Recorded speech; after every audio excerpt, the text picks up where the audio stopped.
Yeah, hold on. We're just getting ready to go live now, so I'm just Oh, waiting for right, this. gotcha, Yeah. gotcha. Sorry, I thought you dipped off there. Oh no, no, no, no. Luckily, I did not. So hold on. This is takes a bit of time. Okay, and we're live. I think. Woo! Yeah, and we're live. Okay, guys, if you're listening to Twitch, that's why. That's what that is. We're live here on NerdtoKnowBasis, Phoenix 92.5 FM. If you listen to us on Phoenix 92.5 FM, it is Saturday, and you're more than welcome to join us. We're sounding a little bit different this week. Finally upgraded the equipment, Keen. So no one sounds like a robot this time. So happy days. But I rather like the novelty of that. I thought it was cool. fair enough. Fair enough. We'll break it out for special occasions then. Just break the equipment. How are you keeping, sir? Very well, thanks. A bit of a slow news week after the explosion that was the San Diego Comic-Con, but looking forward to our own one coming up in the next week or two. What about you, sir? Oh, for sure. Yeah, man. I've been busy. Been very, very Hmm? busy. Finished up in college finally. My odyssey with college is almost over. We're nearly there. Nearly Uh, there. I'm not dead yet, Hmm. but I feel like it. It's getting there. And I completely understand. And actually, I finally found time to see the Spider-Man Far From Home. yes. What do you think? I loved it to bits. It took a Brilliant. while to warm up, but I loved all the twists and turns. I loved. I won't go into spoilers, obviously, but that horror sequence Oh, it's very in good. the second act Yeah, yeah, yeah. really made the film for me. I loved it. I thought it was better than the first one. I agree. I agree. I think it was one of those movies that gets better on subsequent viewings. I've seen it twice. Mm. I really enjoyed it the first time. It is very, very slow, but Mm. then it kind of builds up, and I thought the emotional punch as well was quite good. I watched a review where someone kind of rewrote the movie from the Oh. perspective that Edith didn't make any sense, and that he believes that the Iron Spider should have been the MacGuffin of the movie. Oh, I see. Okay, well that's not entirely fair to any movie. Like, no movie should live up exactly to your specific expectations. For sure. Like I see his point now. To be fair, I'm like I kind of liked the way they went, and I wouldn't have changed it. But the way he said it was basically, if Mysterio got the Iron Spider costume, he would actually have superpowers, in the way. And I'm like, oh, okay, Okay. that kind of and I'm just like, okay, you're just nitpicking for just the sake of it. But it ties into something later on, which I want. I'm expecting a an interesting reaction to. I've done some thinking about Joel Schumacher's Batman series. Okay, we're starting off the controversy early this week. No, no, we're not. We're not. We're gonna hold that over. But I want to whet people's appetite to it, because I watched a video that is very entertaining, and also kind of has altered my opinion on most of it. But also, again, I grew up with those Batman movies, not Batman and Robin, but the most clear Batman movie that I can remember as a child was Batman Forever. Oh yeah. So I do have a soft spot for that, but we're not going to get into that just yet. We do have a lot to kind of get through first before we get there. You're saying it's a slow week, man. It's not really. Like I was going through it. I'm like, oh, we talked about this that year, and then after I did some research. I was like, well, there's actually quite a lot. Going to talk about The Boys as well. At the moment, the best thing which you can watch on TV. We'll get to that, but before we get to it, we are not this Sunday. Next Sunday is our panel at Dublin Comic Con. Next Saturday it starts full, so if you haven't got tickets, guys, go get tickets. It's going to be great. You're going to be there the full weekend, Keen. Probably going to be there the full weekend as well. Yeah, look out for the parents dressed up as the first and 13th Doctor, respectively, and the little baby in the pushchair TARDIS. That'll be us. I love it. That's fantastic. Um, yeah, and the good news is we got cards as well. So we have NerdtoKnowMedia cards. So if you Oh, want one, pick them up, guys. very exciting. Yeah, we're going all out this year. And I don't usually get excited until like the day of, but we'll have try to get Olivia on the show next week to kind of hype up the show. and what people can expect at Dublin Comic Con this year. But let's run through it, Keen. You printed off the list of what people can expect. So give me the rundown there. Is there anything that sticks out to you? Well, obviously, the first thing of any Comic Con is the guests. We have Pom Clementif, I hope I'm pronouncing that correctly, who is Mantis from Guardians of the Galaxy 2 onwards. Are you a fan of Guardians of the Galaxy yourself? Oh, I love Guardians of the Galaxy. It's going to be super fun. So, yeah, definitely a good grab there. Yeah, so she has a talk from noon on the Saturday, so definitely want to go to that, kind of a question and answer type thing. She was also in the Black Mirror episode, Striking Vipers, about the kind of the two guys who fall in love while playing the, what would you call it, Street Fighter type game? Yeah, that's the way I'd put it, alright. So she was the in-world fighting character in that, so very excited to meet her. There's also Lou Ferrigno at 2 o'clock. You know him, the original Hulk from the TV series in the 70s? Yes. And not only in the 70s, but also he does the voice for the Hulk in the MCU, and also does the voice in the cartoon series. Really? I didn't know about the cartoon series. Yeah, he's still, well, not of Bruce Banner, obviously, but of the Hulk, yeah. Oh, fantastic. Okay. So he's still the Hulk. Yes. My only kind of experience with him outside of the Hulk is he plays the world's strongest hero in Adventure Time or something like that, some sort of legendary figure. Right. No experience with Adventure Time, but I'll take your word on it. If you need a good laugh and a good nightmare, Adventure Time's good for that.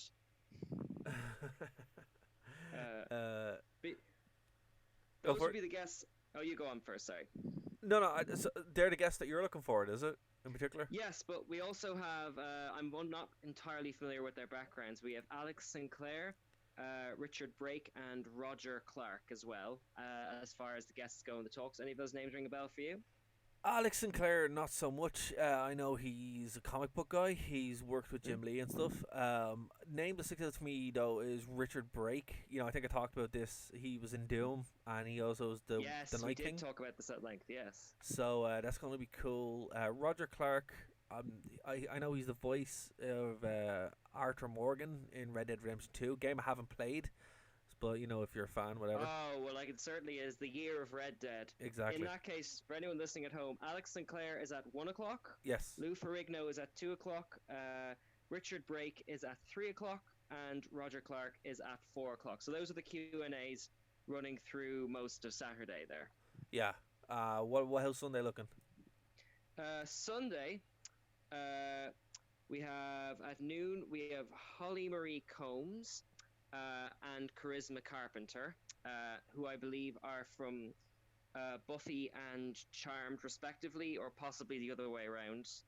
Unfortunately, I've missed out on Buffy and Charmed growing up, but I know loads of my friends are very excited to meet them. Yeah, dude. Well, Buffy is good. Angel's a better show. Watch Angel. All the funny clips I've seen over the years, like the Dance of Joy, has been from Angel, funnily enough. Yeah, and Charisma's actually in she plays Cordy in both Buffy and Angel. So, you know, if you haven't seen both, I would say as an adult, like as a kid watching Buffy's fantastic, but as an adult, Angel's a much better show. So I would say, man, go watch Angel. Interesting. Yeah. Okay. Well, they are at noon and 1 o'clock on the Sunday. And there's also Patrick Warburton at 2 o'clock. These are the Q&As, by the way. If you want to meet them, they will be doing signings throughout the days. But as far as the Q&A panel things, right? Patrick Warburton, who I suppose most people would know him from Family Guy as Joe, but he's also Kronk in The Emperor's New Groove, Lemony Snicket in the Series of Unfortunate Events, voice in loads and loads of things. He's on at 2 o'clock. He was the guest who very graciously stepped in when the actor who played Luke Cage couldn't make it. So I'm definitely going to go to him to support him. Well, you know, that's someone who I'm actually looking forward to meet. He also played the Tick as well in the original TV show. Yes, of course, the Tick. How can we forget that? So I'm actually he's someone on my list to meet anyway. Him and Charisma, I think, are the two I'm going to hit.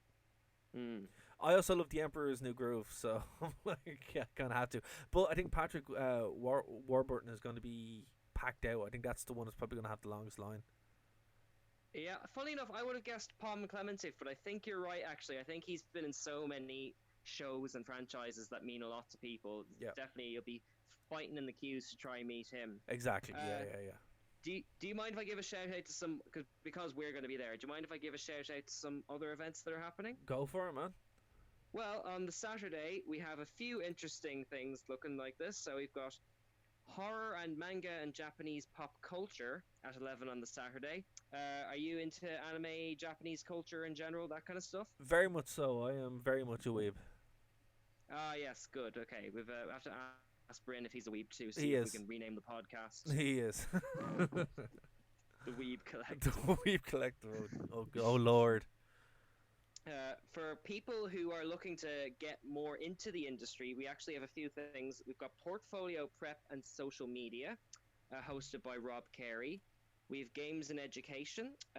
That's on at 1 o'clock still on Saturday. UFOs, Ireland's best kept secret. I'm gonna go to that. That's gonna be Definitely. whopper. I can't wait for that. I just saw that there. I'm like, I'm going to that. I don't care. Yeah, it's either going to be brilliant or awful. It doesn't matter. It doesn't matter. We'll have Ray on the show afterwards. It'll be fantastic. Oh, definitely. Let him make his case. For people who want to crack into voiceover, there is a panel at 3 o'clock on the Saturday hosted by David Keegan and Stephen Lynch. And after that, there is an animation panel at 4 o'clock. So Saturday's events, apart from the Q&As, seem to be very centered on people who want to entrepreneurially, sorry about that, get involved in geek culture and all that kind of stuff. Any other events jump out to you from the Saturday there? Oh man, like I didn't read this beforehand, but definitely the horror in manga, Japanese pop culture, I have to. I think that'd be great. And the UFO one, man, that's but also I know Rob, who he owns Subsidy, so I'll probably pop in and have a look at that. So. I didn't realize it was that Rob. Oh, okay, Rob, fantastic. Yeah. I'm gonna try to be there too. Like I have to say the thing about panels, and Bryn and myself did it last year or the year before, where we did every single panel. It's exhausting. So you know what? I'll have to see how we do it. But there's 3 of us this year, so I think we'll be able to hit all the panels. I see. We'll make a plan, will we? Yeah, we'll make a plan and see what there is. But no, definitely the 2 there that really stick out to me are the horror one and the UFO one. I think that's fantastic. Well, I'm sincerely sorry. I forgot I had a second page here. So also on the Saturday, in a separate room, panel room 2, you're going to love this, Harry Potter and its role in education. Oh my god, I need to show up to this. You'd be very brave to go to that after the last 2 weeks. Good luck with that. Selling Indie Comics, hosted by Casey Pierce of SourcePoint Press. So more people who want to get involved in the industry. One I'm looking forward to, Star Trek Discovery after 2 seasons, hosted by USS Kukulkan. They're the guys who always host that Star Trek ship you can sit into that's been there at Comic-Con the last few times. Yes. They're good people. I'm definitely going to go with that. Making Friends by Swinging Swords at 2 o'clock on the Saturday. Why not? Why not?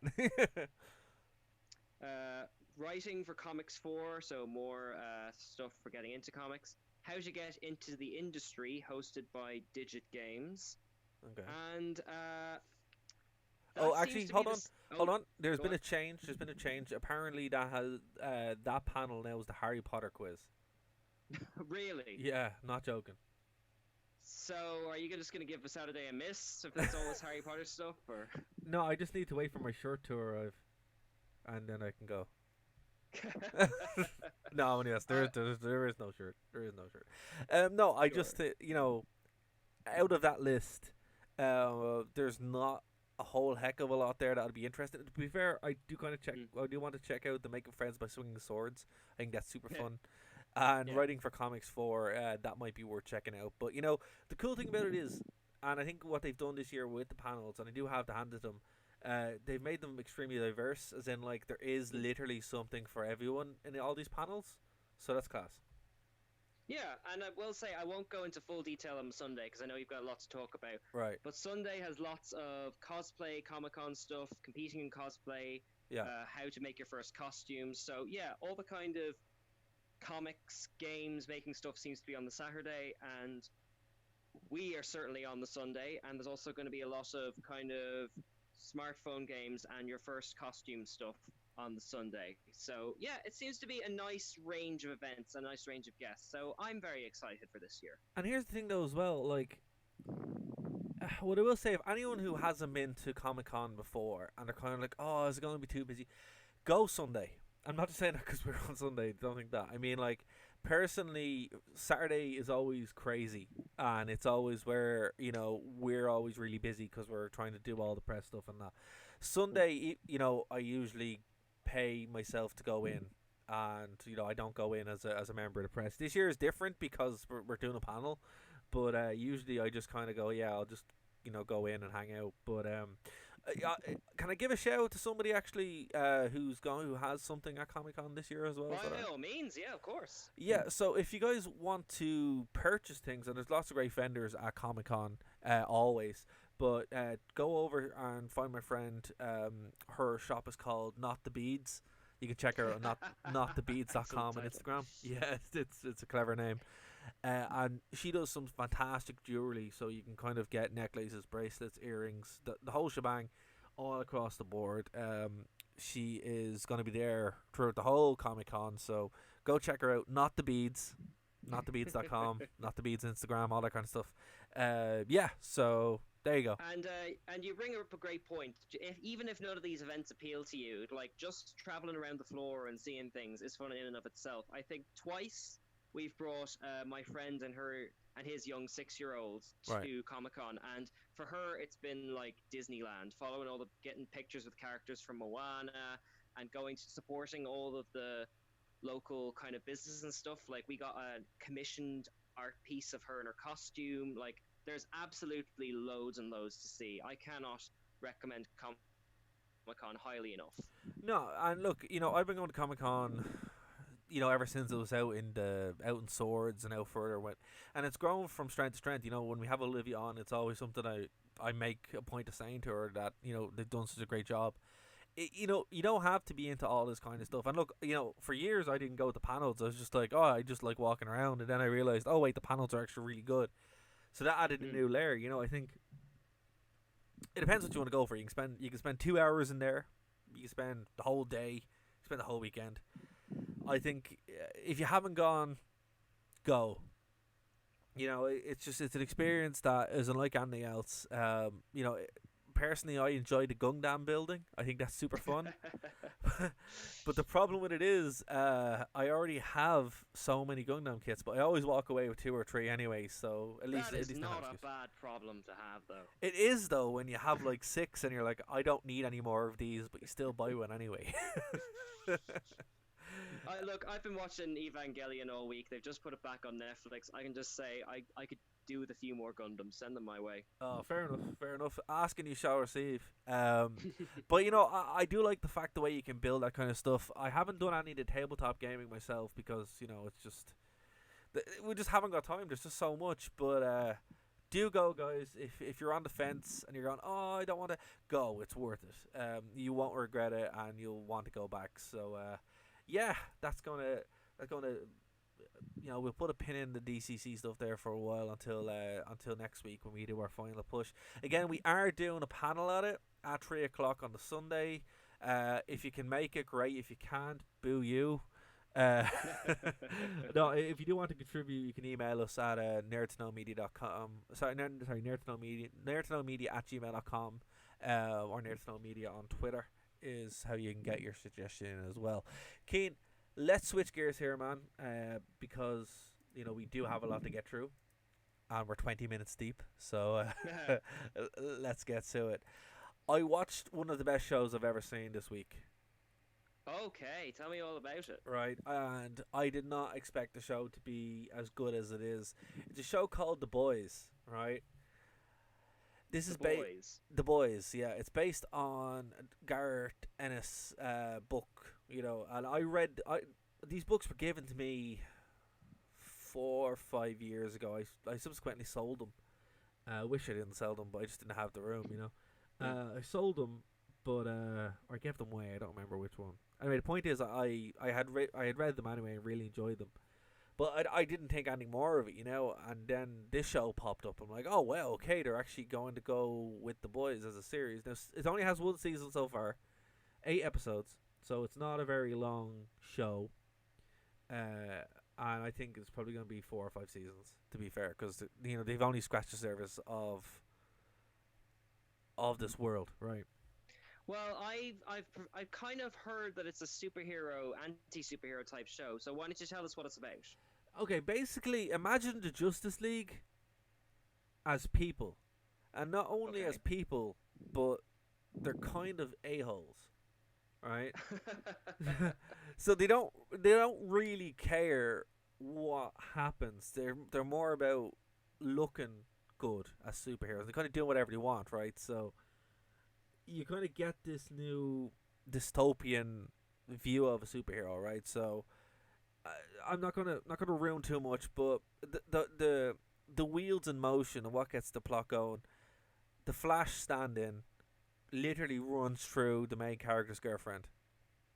Right? Oh my god. Yeah, and it's graphic and horrifically violent, and you're like, oh my god, and he doesn't care. He just doesn't Right. care, right? So that's what's and then Carl Urban shows up as Billy Butcher, and he's like, hey, All right, I'm sold. Carl yeah. Urban's in it. I'm Oh, in. man, I know. That's why I was like, I really want to see what they did. But Carl Urban, he gives one of the best performances. He shows up and he's like, hey, my job is to make soups pay for what they've done, and that's what the boys are. They're kind of like they hold the soups accountable for what they've done, and they're trying to like unravel. They're basically a rogue CIA group. It's fantastic. Okay, so it's kind of taking the angle of like the cleanup crew. It's like it's about from the point of view of people who've been messed about by Yeah, superheroes. Like, correct. Yeah, exactly. It's fantastic. It's fantastic, dude. It's so good. Now it is extremely violent. It's the language is unreal, and you know there's some distressing scenes in it. Okay, but it is what it is, right? I would say if anyone is a fan of Justice League as well, I think they'll really enjoy it because there's superhero. Sorry, there's a Superman stand-in, there's a Batman stand-in, there's my favorite character actually is a Wonder Woman stand-in called Queen Maeve, and I was like, that's great. But there's some very standout scenes in it. Like I'm not gonna ruin it too much, but there's a part where they're trying to save they basically redo 9/11. oh, Where they go in and they're trying to save this plane from being hijacked, and yeah, it sticks with you. holy moly! Well, it's funny actually because a friend of mine has seen it and he's been deliberately watching it slowly because he's been enjoying it so much. Yeah, I kind And of the ran way through it. Yeah. the way he described it, I was getting vibes of like Dark Knight Returns and Watchmen, very kind of like, as you say, Superman stand-in being this authoritarian type figure, all that kind of stuff. Would they be fair comparisons? Kind of, but not really. Okay. Because it's not. I think they're too simplistic. This is very layered. It's very, very layered, right? Like, yeah, on a for someone who wasn't into comics so much, or who had a base level comics, I'd be like, hey, this is what it's kind of like. But there's so much more going into it. And remember, it's a TV show, right? So the world feels alive. It's one of the best superhero things I've seen ever, because it feels real. You actually care about the characters. I care more about all of these characters than I care about most of the MCU. All right. That is high praise. I know, and Wow. here's the reason why, Kane. It's because they feel real. You understand what they're doing. They're not just doing it because they want to do it. They actually tell you why. They're like, hey, Hmm. here's what happened, and then there's the crazy twists, but not in like really annoying twists. Like they subvert your expectations in such profound ways. You're like, oh my god, I didn't see that coming. And I read the books. That's the worst part. So I was like, I shouldn't have. But I was so into it, and I'm like, where are they going with this? And they changed enough to keep it fresh as well. Like there's a whole big character arc where he's a superhero, and his whole thing is like being a Jesus freak. But Okay. he's gay, and you're like, well, what? This is crazy. And it's just like, and it kind of goes through the hypocrisy of all this kind of stuff. Homelander, who is like the superhero, main superhero, is the Superman stand-in. Hmm. He's a psychopath. Like he's absolutely insane. Like, and basically they kind of take on the point that he wasn't raised by Ma and Pa Kent, so he doesn't care about anybody. He just pretends like he does, and then that's it. But there's some other fun stuff in it, and it kind of, you know, even with those two characters that I've outlined, that's such a massive departure in anything we've seen before, even in movies like Brightburn and stuff like that, where you're like, wow, they're really kind of breaking this down, what it would be like in these circumstances, you know, and, you know, they end up going in and, you know, the terrorists end up getting superpowers. So you have literal terrorist super villains. And you're like, whoa, what's going on? And the way they set it up, it's not silly because you're like, okay, I can't talk about it or it'll ruin it. But basically, how that happens is not how you think it is. Everything that you think that is going to happen, and all the beats that you expect from a superhero show doesn't happen. It's completely different. So, but not in like annoying way. It's very rewarding. It feels like it makes sense in the story. Like, yeah, because they take a lot of time to build up the world, to build up these characters. And every move that they make, you're like, okay, this makes sense. But the twists are like, it's not like, oh, you thought of this. No, it's like, in this world, this is how deep we're going, because it's like, that's the difference between a good story and a bad story, is nuance. You know, the real world is based on shades of grey. This thing is all grey. No one is good. Everyone is bad, just in different levels of it. You know, like Karl Urban is the protagonist, but he is so brutal, it's unreal. Wow. Okay, and this is a Garth Ennis thing, isn't Yes. it? So, am I misremembering that? No, you're correct. So, you know, if you've read Preacher or you know about Preacher, it out Preacher's Preacher in some points. In the book. Well, he's very good at sort of, I mean, you already said subverting expectations, but he's very good at taking tropes and things and pushing them in different directions. Like, yeah, and the thing about it is though, right? Like the books get very like there's an analog for the X-Men that gets really dark, which I'm not going to talk about on the radio because it's very dark. Oh dear. Yeah. And I'm like, how are you going to do this? How are you actually going to do that in a show? Because it's crazy, you know. So look, watch it. I think you'll love it, Kane. Anyone who's listening now, you know, you won't be disappointed. It's one of the most rewarding shows that I've seen because it's what I wanted. You know, I wanted something like this for a very long time. I didn't realize it was going to be the boys that would do it. I thought it would have been, you know, a good Justice League movie. But actually, here's something that's funny, right? So in the world, it's a brand, right? So Vought International is the corporation that basically handles the superheroes, okay? But they send them on their missions and do superhero things, but then they also handle their movies. So in this universe, superhero movies exist. Ah, okay. That's a neat little feature. And all the superhero movies are a joke about the DC cinematic universe. Oh wow! Okay, that's got me hooked already. And it's funny because Seth Rogen is a producer, but he also shows up as a cameo as Seth Rogen is one of the directors of the movie, and you're like, this is just great. Like it just has these little pins throughout it where you're like, this is just great. They know exactly what they're doing. Now the question would be, Kane, could this TV show exist 10 years ago? Yeah, but it wouldn't hit.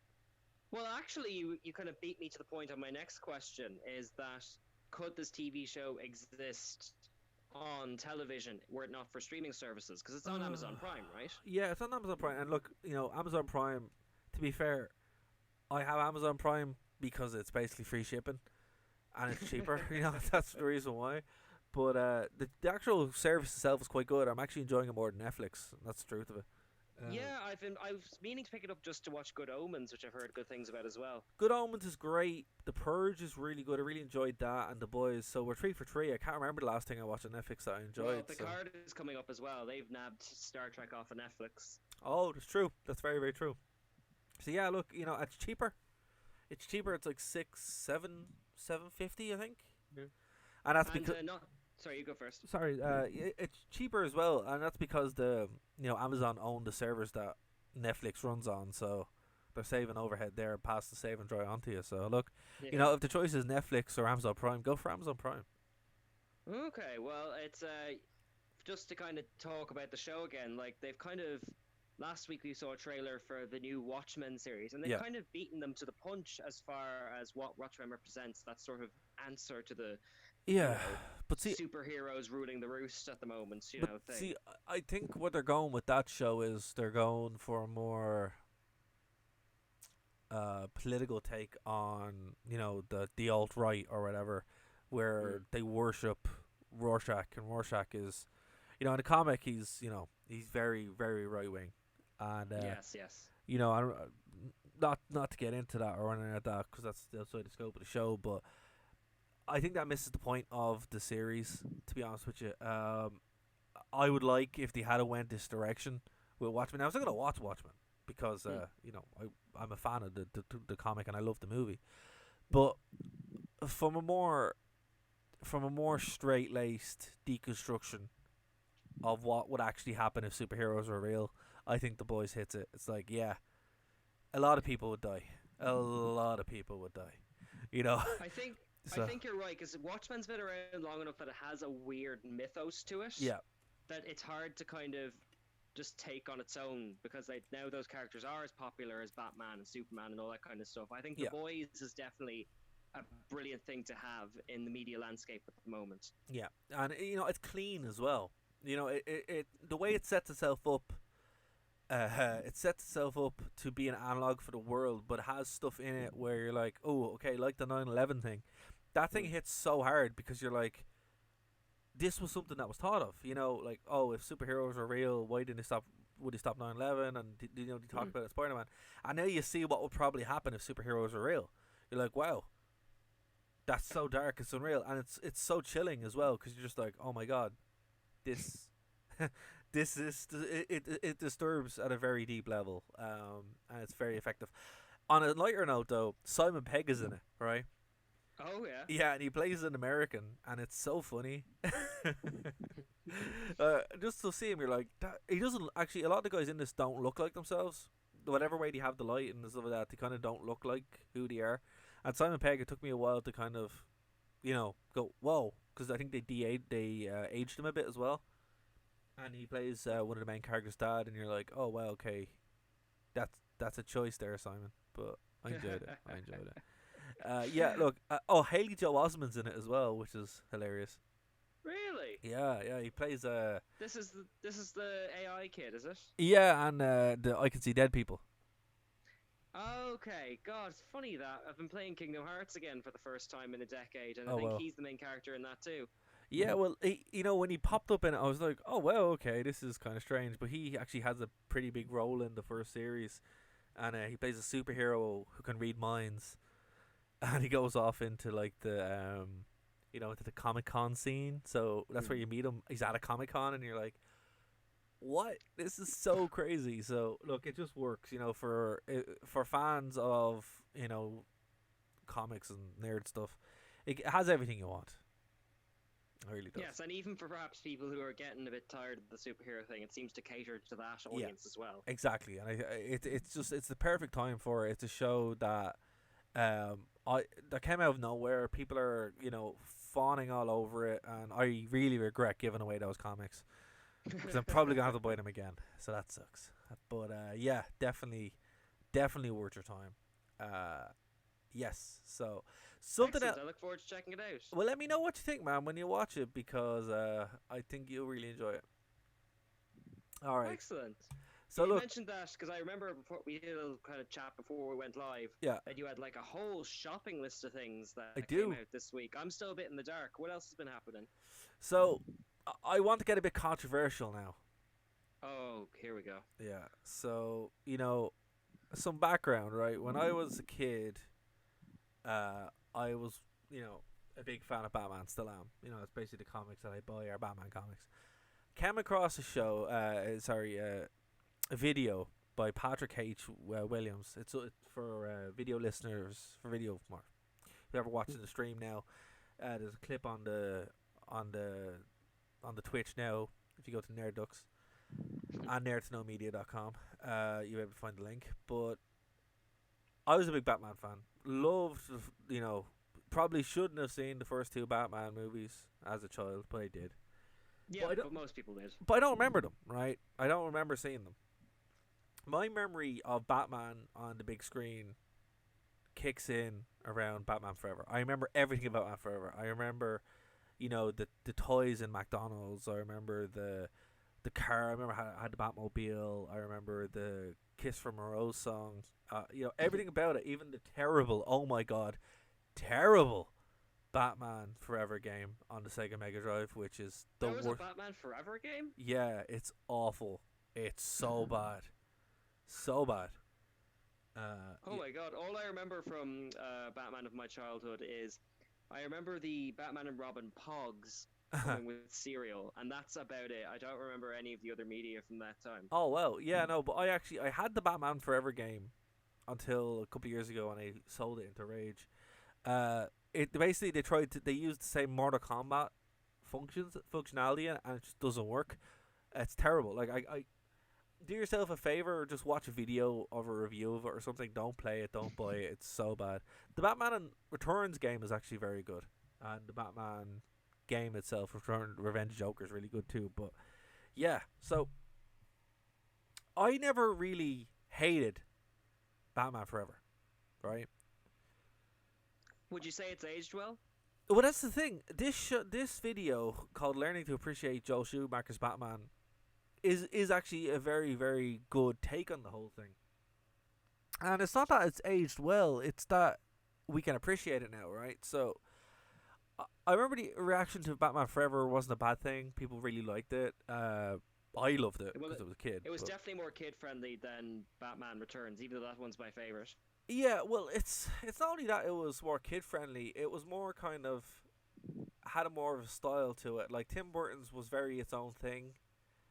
Joel Schumacher kind of took it. Like I loved the way Gotham looked in those movies.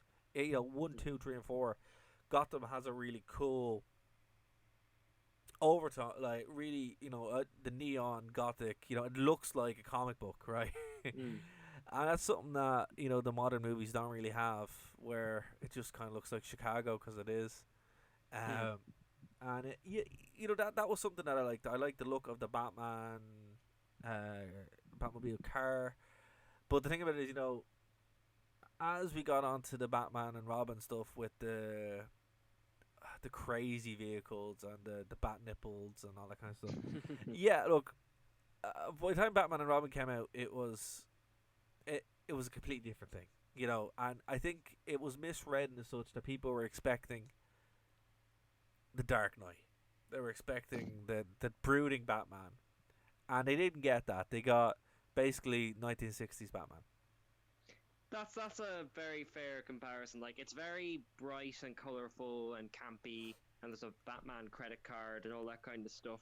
Yeah, so, but there's also there's other things as well, Kane. Like Uma Thurman basically takes off as a drag performer, right? And that's the point that this guy makes. He's like, a lot of this is it's shaded in gay culture overtones, and you're like, okay, that makes sense, and it just seems to be that like people got upset that it was so vibrant. And looking back, I'm like, yeah, okay, right, that makes sense. And then he says that the reaction to it was everything that Batman and Robin did, they didn't do in X-Men. The first X-Men movie came out 3 years later. Right. And that's why it's so dark and grey, and they kind of they even make a joke, in it. Would you want to wear yellow spandex? So it seems like it did two things. It set up the future of what comic movies would be, what the baseline would be, and then eventually get to the Dark Knight. But also turn people off, the kind of campy stuff, right? Now, the thesis of this video is that now, since we've had the Dark Knight, now that we've had the Christian Bale Batman, we had very comic book accurate movies in the MCU and all this kind of stuff, we're now able to kind of take it for what it was. If Joel Schumacher's Batman, even Batman and Robin, was out now in 2019, I think people would have a much more favourable reaction to it. Okay, that's a Fair point. I still think even if you take out the controversial talking points like the Mr. Freeze ice puns and all that kind of stuff, Yeah, the plot's still a bit all over the place. Like they've got Bane in there, yeah. and Alfred's dying, and like all this, and then there's Batgirl. I think it tries to do, even if you take out the talking points, it tries to do a little bit too much, and as a It result, does. everything gets a bit watered down. It does. It does. And the thing about that is, it's just it didn't know what it was. They were still trying to find its taste. And the thing about Joel Schumacher, I actually really like Joel Schumacher as a director. Turns out he's made some of my favorite films. I'm a big Kiefer Sutherland fan. He loves Kiefer Oh, Sutherland. you're gonna say Phone Booth, yeah? I actually really like Phone Booth. I think that movie's That's one of fantastic. my favorites. Yeah, It's yeah, so good. It's so underrated. But he did Flatliners, which I love too. Lost Boys. yeah. So it's like, he's not a bad director. It just, he did something that was so left of what people were expecting that it caught people off guard. Batman Well, Forever. Sorry, go on. Sorry, you go on. No, actually, well, I was going to say, to be fair to him, like, I think it could be Midnight's Edge did cover the fact that he wanted to do dark things with Batman and Robin in particular, but the studio pressured him into going more family friendly. Yeah. And there was like a Batman 5 where all of the Batman villains put him on trial Yeah. and like he was in the asylum. So, to be fair to him, like, it could be that Batman and Robin isn't a fair representation of him and himself. I don't think it is. No, I think like the Batman Forever. I'm gonna stop this right here and just kind of swap over. The Batman Forever approach, I think, is the actual Joe Schumacher Batman. Hmm. And you know what? That's perfect. I think that was a good kind of balance between everything. It was more family friendly, but also more colorful, more comic booky. But then had, some really really heavy gut punches there. Hmm. And look, the plot in Batman and Robin is actually not as bad as Dawn of Justice. Yes, I would agree with that wholeheartedly. Like, Dawn of Justice, the theatrical release is an absolute train wreck. So, and that was just dark, dark, dark. So it's like, I'd rather watch Batman and Robin than that, because at least Batman and Robin was kind of fun.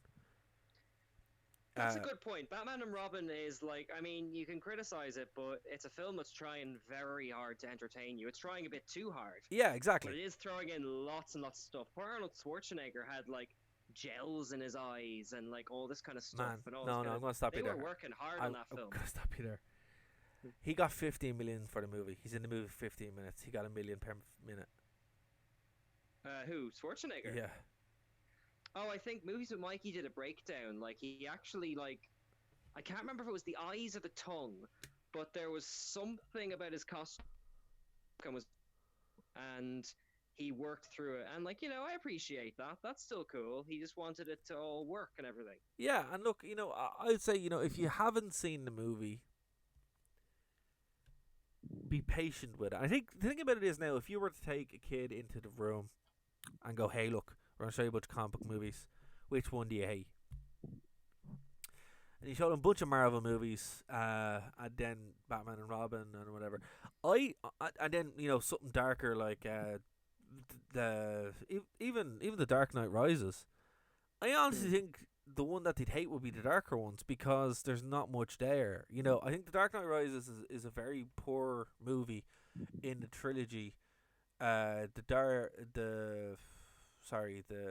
Dawn of Justice and the Superman, that whole DCEU thing.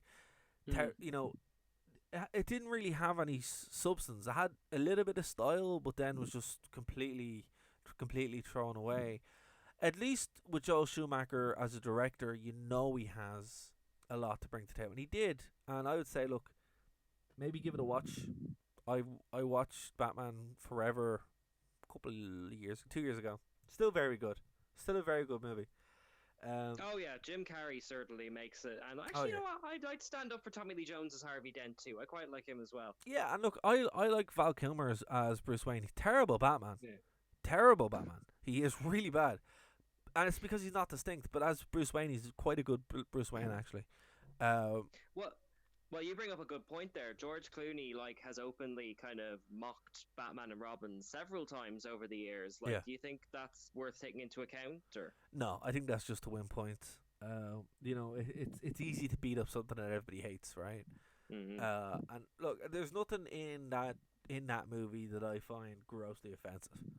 I could do without I could do without the bat nipples. To be fair, like it's just not needed. Um, but the thing about it is, it's like as a movie, it works. It's telling a story. The story makes sense, kind of, and it just does a little bit too much. You compare it to other Batman movies where he actually doesn't behave like the Batman. And here's the thing, actually, they do establish the way this Batman behaves very early on. You know, the Batman that so it's consistent. The Batman that we see in The Dark Knight, for example, he's not consistent. He's not consistent at all. It's like this makes no sense. Particularly when you get to The Dark Knight Rises, it's just completely different character. But that's a different discussion. What I'd say is, look, guys, it's time to get over the Joel Schumacher hate. Joel Schumacher's a good lad.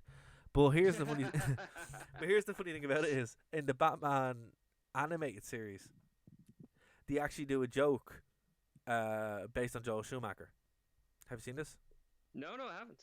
Alright, so you can find the clip on YouTube. Just type in Joel Schumacher Batman the animated series, and it's a bunch of kids. They're telling a story about what they heard about Batman, and it's a bunch of kids just telling stories, and every time they tell a story, it reverts back to a different form of Batman.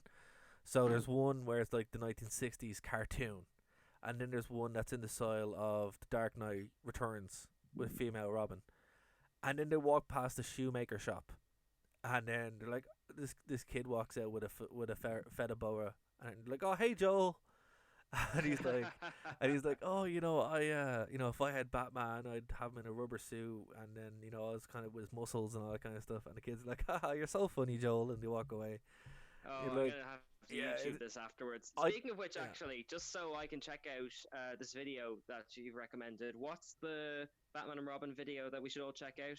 Yes, so if you weren't watching on Twitch, the video is "Learning to Appreciate Joel Schumacher's Batman" by Patrick H. Williams. So do check it out. Patrick H. Williams. Yeah. And as a counterpoint to that, Lindsay Ellis has a wonderful breakdown of Phantom of the Opera, also by Joel Schumacher. Yes. Oh. Honestly, more directed by Andrew Lloyd Webber. So she breaks down his style as well. Oh, oof. Yeah, that's indeed. That's a whole different topic. It's a whole different topic. But something a little bit lighter. I'm really, really excited about something which I didn't think I was going to be, right? So, again, just to swap over screens here. I'm not a Nintendo fan that much, alright? Like, I like Nintendo, but I'm still, Sega is where my heart is, right? So, I'm still bitter about the whole Sega war, right? But, like, not even low key, man. Like I still haven't got over it. Even after all the bad Sonic games, you're still with Sega. Oh man, Sonic. I can forgive. But here's the thing, right? So I didn't get a Switch.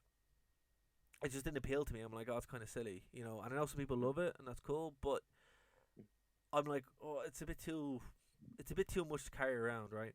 But the Nintendo new Switch Lite, I'm very intrigued by. I think it's okay. So what's the difference between that and the original Switch? Well, it's actually a thing you can carry around, right? Like it's like I know you can carry this, but like I just fear losing pieces of it on the Lewis or something, Yeah. This one is it feels like it's like a big Game Boy, and it's just a singular thing that you can just now obviously the game pads and stuff aren't on it. It's just one complete system. It looks very much like the 2DS. Okay. So I'm probably gonna pick that. Well, I definitely am gonna pick this up. It's coming out on the 20th of September in the US, and I think it's the same in Europe as well. But it's launching with Pokemon Sword and Shield. So okay. Yeah, it's very, very nice. Now, one big thing to note is the Switch Lite won't be able to connect to the TV via the dock. It still uses USB-C to charge, like the larger Switch. But it does have a port, so you can't have the dock, but they'll come around. And to be fair, look, I'd never plug this into the TV anyway. My portable call me crazy, call me old school, but my portable gaming systems I like to be portable.